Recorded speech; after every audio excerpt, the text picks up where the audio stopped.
এতিয়া আমার পপুয়া court start হবো আইসি আমার মিস্টার জহরা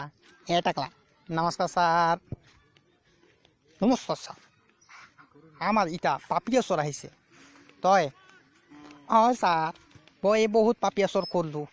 আর পাপিয়াটোর পকরত গোটাই গোটাই এদিন পারলো পারি মই হাতত ললো হাতত লৈ মই ভাবিলো বজারত লৈ যা কিন্তু মোক মালিকে দেখা পালে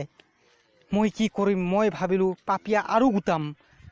মই ৰাতি আহিম আৰু পাপিয়া গোটাই গোটাই পাৰি মই মোনাত বজাই দিম আৰু বজাই দি মই চিঙিমাৰি বজাৰত লৈ যাম আৰু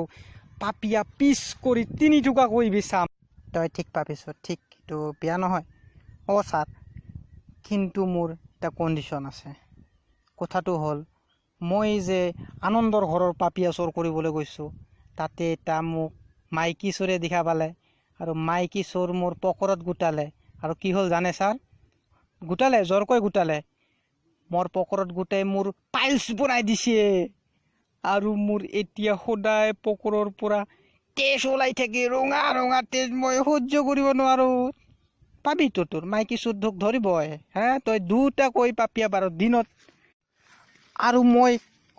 কুকুৰমাৰা হস্পিটেলত গ'লো মোৰ পাইলছ ঠিক নহ'ল ডাক্তৰে মোক পিহি চালে এতিয়া মই কি কৰিম ছাৰ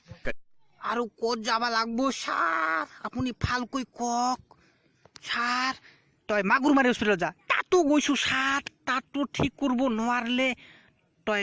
বকুলতলত যা তাতো গৈছোঁ ছাৰ তাতো নহ'ল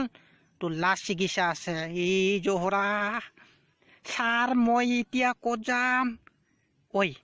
তোৰ পাইলছ মই ঠিক কৰিম তোৰ তাতে মই তুলা দিম